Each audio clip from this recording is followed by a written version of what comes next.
John 13, 1-17, and 31-35. Jesus washes the disciples' feet. Now before the festival of the Passover, Jesus knew that his hour had come to depart from this world and go to the Father. Having loved his own who were in the world, he loved them to the very end. The devil had already put it into the heart of Judas, son of Simon Iscariot, to betray him. During supper, Jesus, knowing that the Father had given all things into his hands, and knowing that he had come from God and was going to God, got up from the table, took off his outer robe, and tied a towel around himself. Then he poured water into a basin and began to wash the disciples' feet and to wipe them with the towel that was tied around him. He came to Simon Peter, who said to him, "Lord, are you going to wash my feet?" Jesus answered, "You do not know now what I am doing, but later you will understand." Peter said to him, "You will never wash my feet."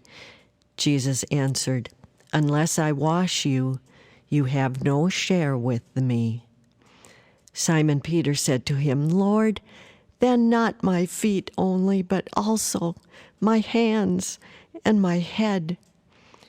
Jesus said to him, "One who has bathed does not need to wash except for the feet, but is entirely clean, and you are clean, though not all of you." For he knew who was to betray him. For this reason he said, "Not all of you are clean." After he had washed their feet and put on his robe and had returned to the table, he said to them, "Do you know what I have done to you? You call me teacher and Lord, and you are right, for that is what I am. So if I, your Lord and teacher, have washed your feet, you also ought to wash one another's feet. For I have set you an example that you also should do as I have done to you. Very truly I tell you, servants are not greater than their master, nor are messengers greater than the one who sent them. If you know these things, you are blessed if you do them. Now the Son of Man has been glorified, and God has been glorified in him. If God has been glorified in him, God will also glorify him in himself, and will glorify him at once. Little children, I am with you only a little longer. If you will look for me, and as I said to the Jews, so now I say to you, where I am going, you cannot come. I give you a new commandment, that you love one another. Just as I have loved you, you also should love one another. By this everyone will know that you are my disciples, if you have love for one another. Our hymn tonight is "What Wondrous Love Is This?" number 292 in the United Methodist Hymnal.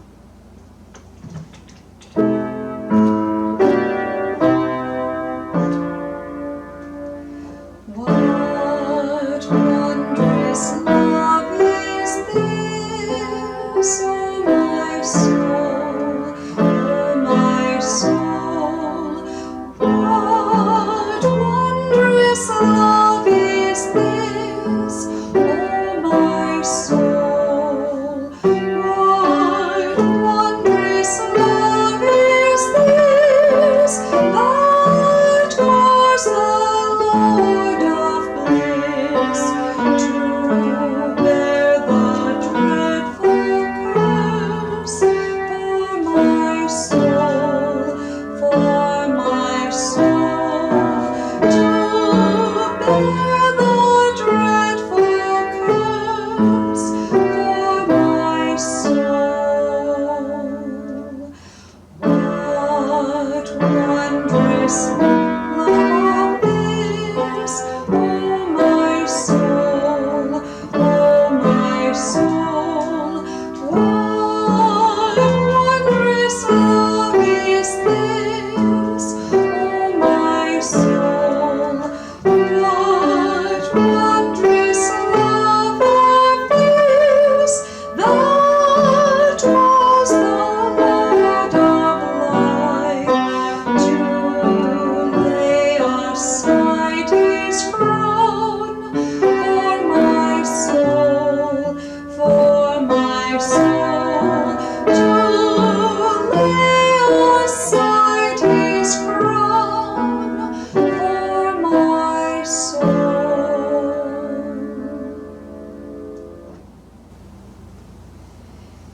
tonight is Holy Communion.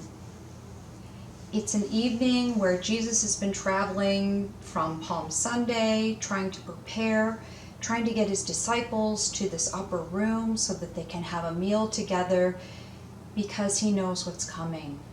He knows he's going to the cross, and he wants to keep this community together. He wants to let them know how much they are loved by God, how much he loves them, and so they gather together. And in this process, he does something unexpected. He washes their feet. The disciples don't understand what he's doing. He catches them by surprise because he takes the role of a servant and he washes their feet. And feet are intimate. And he wants them to know that serving one another is what this movement is all about. This is what this evening brings. What Jesus aims to teach his disciples is to understand what is their common union, communion. When we hear those words, think of the words that start with common. What do we all have in common? It's our humanity. It's our basic needs. It's our love, to be loved and to love one another. And he wants them to realize that when they serve and care for others, that's where the true love and joy in being human takes place. Washing one's feet. Is it more comfortable to have your feet washed or to wash another's feet? The idea goes both ways because it's intimate. And that is what communion is all about.